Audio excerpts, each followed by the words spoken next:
10 cargos contra la Iglesia moderna. Escrito por Paul Washer. El quinto cargo. La invitación evangelística sin fundamento bíblico. Iniciamos con Marcos 1, versículo 15. Dice así: El tiempo se ha cumplido y el reino de Dios se ha acercado. Arrepentíos y creed en el evangelio. Amén. Y así como era en la época de los Wesley y de Winterfield, es ahora. ¿Pero qué enfrentamos? La mayor parte del tiempo no es necesariamente el bautizo infantil. No es una confirmación estilo iglesia anglicana y católica, realizada por alguna autoridad eclesiástica. Lo que enfrentamos ahora es la oración del pecador. Y aquí estoy para decirles que si algo hay a lo cual he declarado la guerra, es a la oración del pecador. Sí, y de la misma forma como el bautizo infantil para salvación era, en mi opinión, el becerro de oro de la Reforma, es la oración del pecador el becerro de oro actual en los bautistas y en todos los evangélicos que llevan a cabo este patrón. La oración del pecador ha enviado a más gente al infierno que cualquier otra cosa sobre la faz de la tierra. Quizá tú pienses, ¿cómo puedo decir semejante cosa? Le respondo, vayamos a las Escrituras y muéstrenme, por favor, me encantaría que me mostraran dónde dice que alguien fuera evangelizado de esa manera. La Biblia no nos dice que Jesucristo vino a la nación de Israel y les anunció: el tiempo se ha cumplido, el reino de Dios se ha acercado. Entonces, ¿quieren que yo esté en su corazón? ¿Veo aquella mano que se levanta? No, eso no es lo que dice. Cristo dijo: arrepentíos y creed en el evangelio. La gente confía hoy en día en el hecho en que alguna vez pronunciaron una oración y alguien les dijo que eran salvos, porque ellos hayan sido sinceros.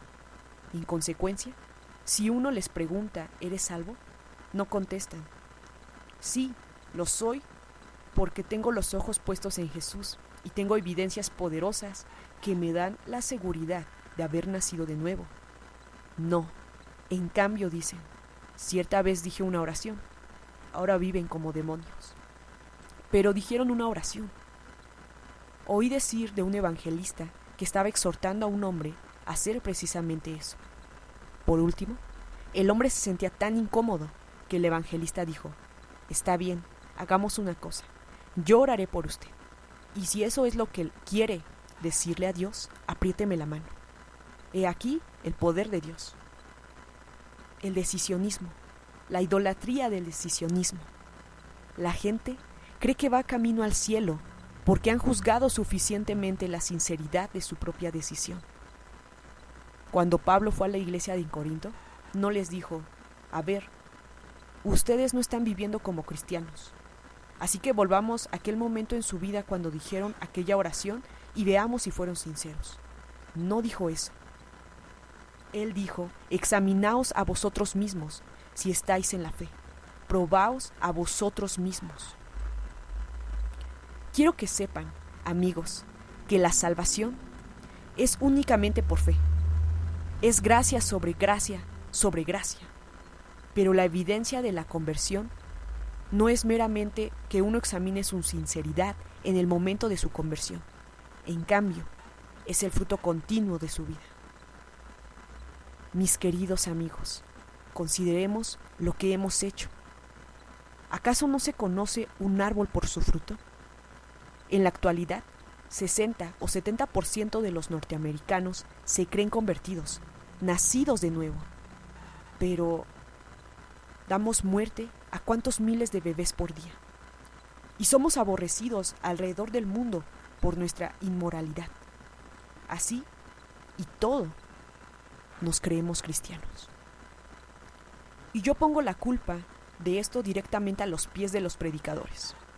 He visto esto en todas partes. Muchos calvinistas y arminianos tienen algo en común.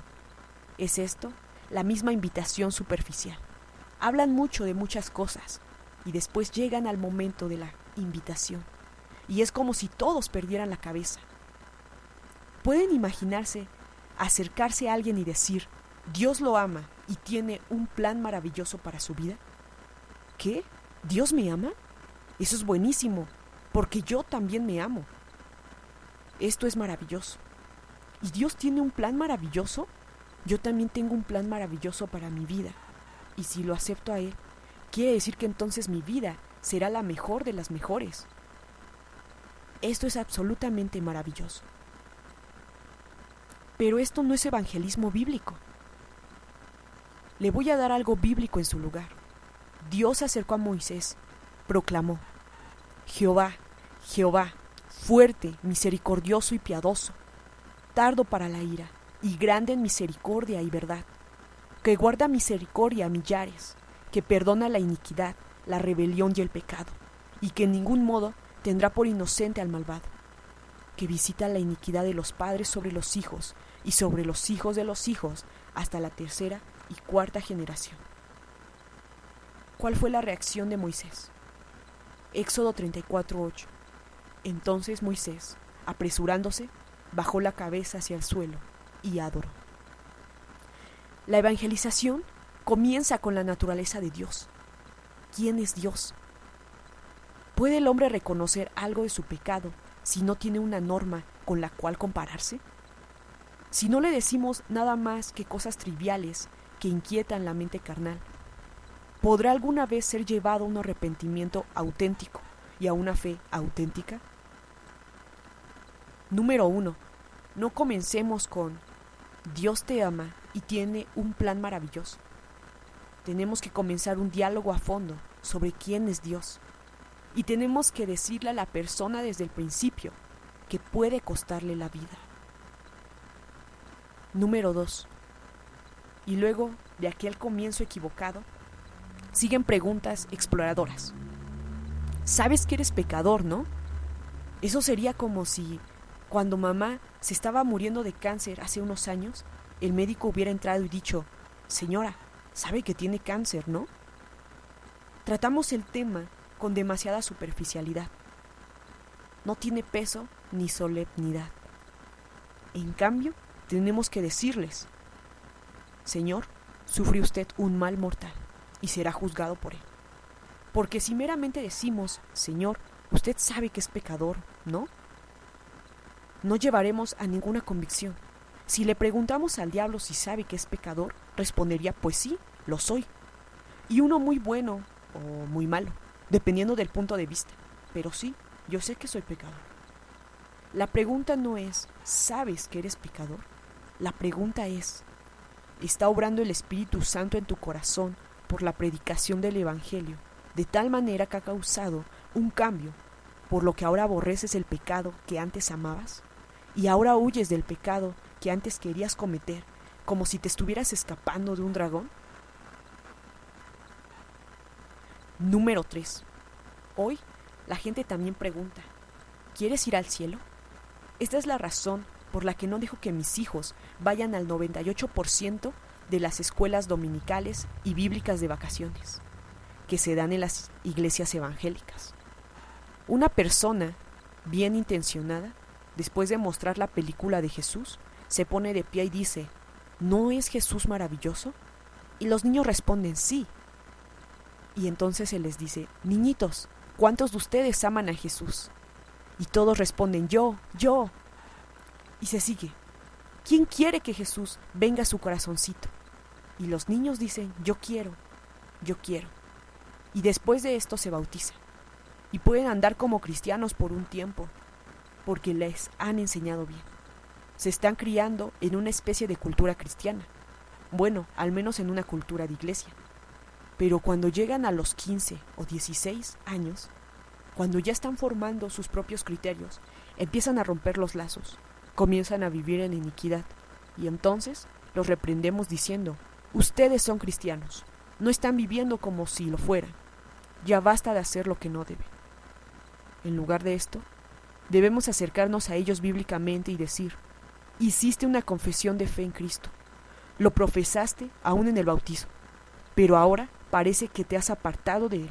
Examínate, pruébate, hay poca evidencia de ti de una verdadera conversión. Y después de la universidad, cuando tienen 24, 25 o quizá 30 años, regresan a la iglesia y vuelven a dedicar su vida al Señor. Se acomodan bien a la pseudomoralidad cristiana que cunde en el iglesiarismo de la actualidad. En el día final, escuchan esto: nunca os conocí, apartaos de mí, hacedores de maldad. Ustedes dirán: hermano, ¿está usted tan enojado? ¿Acaso no tengo derecho de estarlo? Alguien tiene que clamar pidiendo un avivamiento. Todavía ni siquiera hemos enderezado los fundamentos. Que viniera un avivamiento y los enderezca. Pero mientras tenemos los ojos abiertos, los oídos atentos y la Biblia en nuestras manos, ¿no nos corresponde corregir estos errores relacionados con la invitación evangelística? Otra pregunta común que hacemos es: ¿quieres ir al cielo? Mis queridos amigos, todos quieren ir al cielo, pero no necesariamente quieren que esté allí Dios. La pregunta no debe ser: ¿quieres ir al cielo? Lo que debemos preguntar es: ¿quieres a Dios? ¿Has dejado de aborrecer a Dios? ¿Ha llegado Cristo a ser precioso para ti? ¿Lo anhelas? A menudo, para conseguir que alguien ore la oración del pecador, le preguntan: ¿quieres ir al cielo? Pues sí, es la respuesta. Bueno, entonces, ¿te gustaría orar para pedirle a Jesús que venga a tu corazón? Ahora bien, amigos míos, hay gente que se convierte usando esa metodología. Pero no es por ella, es a pesar de ella. En cambio, tenemos que estar preguntando: amigo, ¿anhelas a Cristo? ¿Tienes conciencia de tu pecado? Sí, sí la tengo. Entonces observamos algunos pasajes bíblicos que nos explican qué es el arrepentimiento, siendo el Espíritu testigo de que esto está sucediendo en tu vida. ¿Comprendes lo destrozado que estás?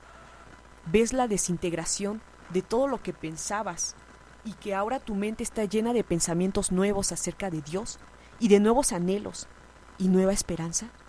Sí, lo veo, amigo. Quizás sean estos los primeros frutos del arrepentimiento. Ahora, acude a Cristo. Confía en Él. Confía en Él. Presten atención. Ustedes tienen la autoridad de compartir el Evangelio. Tienen la autoridad de contarle a los hombres cómo ser salvos.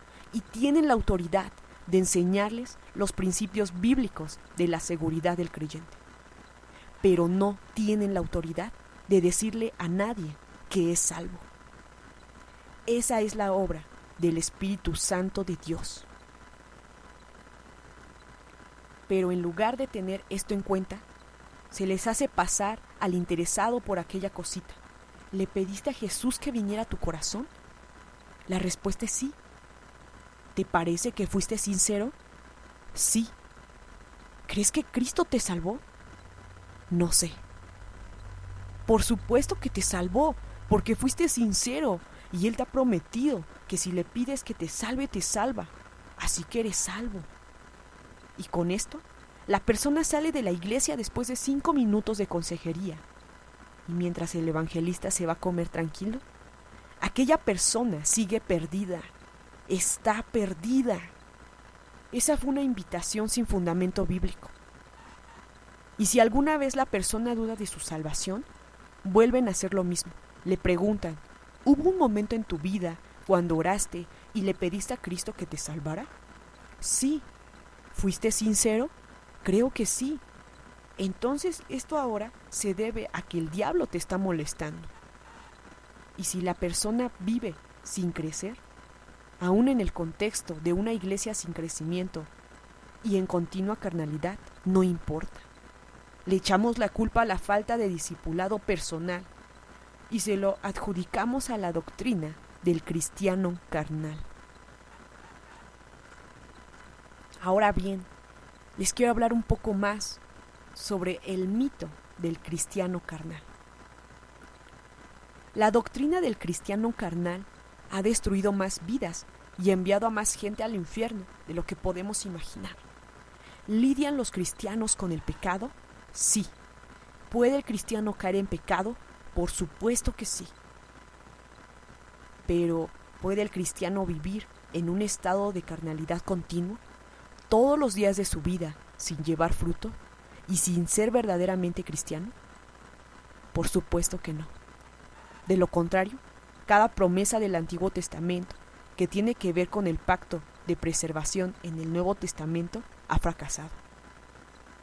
Y todo lo que Dios dijo de la disciplina en la epístola de los Hebreos es mentira. ¿Qué no dice en Lucas 6:44? Cada árbol se conoce por su fruto.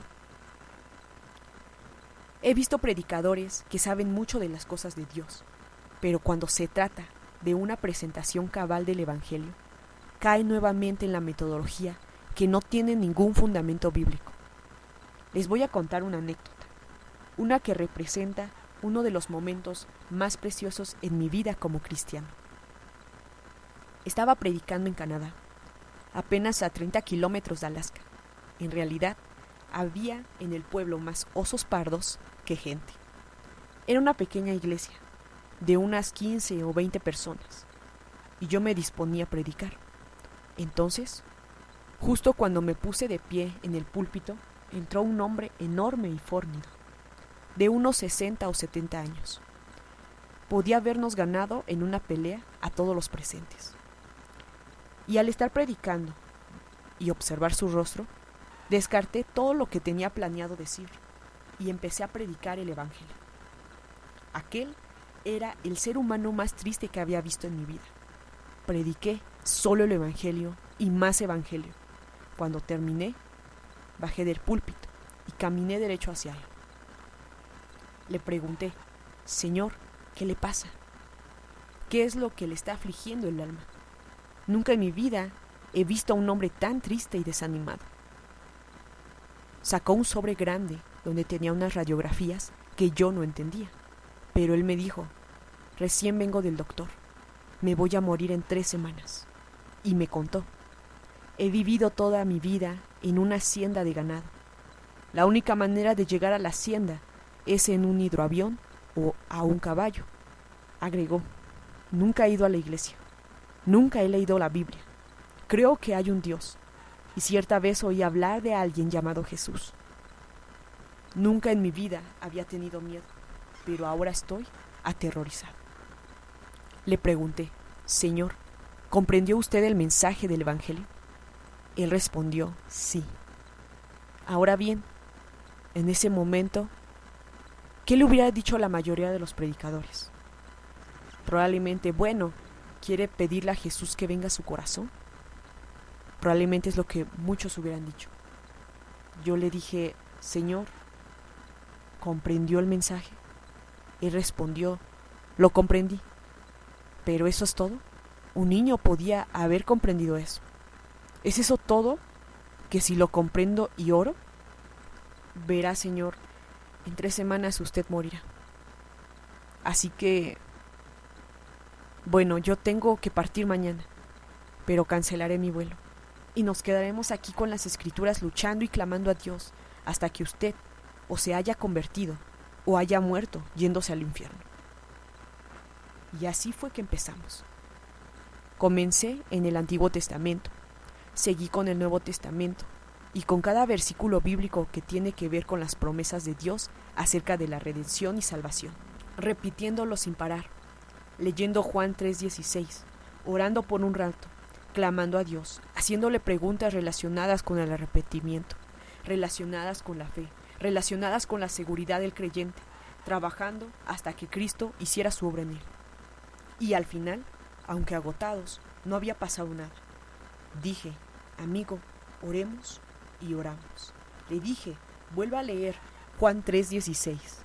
Lo hemos leído 1,000,000 de veces, lo sé, pero es una de las promesas más grandes de salvación. Vuelva a leerlo. Y nunca lo olvidaré. El hombre tenía mi Biblia sobre sus rodillas, sosteniéndola con aquellas manos enormes, y dijo: ok, porque de tal manera amó Dios al mundo, que dio... ¡Soy salvo! ¡Soy salvo! Hermano, todos mis pecados han desaparecido. tengo vida eterna, soy salvo. Le pregunté, ¿cómo lo sabe? Él contestó, ¿pero cómo? ¿Acaso no ha leído usted este versículo? ¿Qué estaba pasando? Un obrar del Espíritu de Dios, en lugar de esas triquiñuelas en las que tanto se vale. ¿Qué? ¿Quieren ustedes irse a comer? ¿Qué? ¿Creen que la predicación es una función después de la cual van al hotel? No. Después de la predicación es cuando comienza la obra. Es ocuparse de las almas. En cambio, la gente pasa al frente de las reuniones para ser aconsejados por alguien que no debiera estar aconsejando. Y después de 5 minutos, le entregan la oración del pecador por escrito para que la oren y en una tarjeta para que la firme. Y rápido le dan una tarjeta al pastor y el pastor dice, quiero presentarles a un nuevo hijo de Dios, denle la bienvenida a la familia de Dios. ¿Cómo se atreven? Si van a presentarlo, lo que corresponde decir es, esta noche este hombre hizo una profesión de fe en Jesucristo. Y por nuestro temor de Dios y nuestro amor por las almas, estaremos ahora trabajando con Él para asegurarnos de que Cristo realmente esté obrando en Él, de que realmente tiene una comprensión bíblica del arrepentimiento y la fe y gran seguridad y gozo en el Espíritu Santo. Eso es lo que vamos a hacer. Miren lo que hemos hecho con este cristianismo moderno. Les ruego que observen lo que estamos haciendo, porque este no es ningún rito extraño. Somos nosotros los que estamos hablando. Les ruego, basta. Por favor, basta.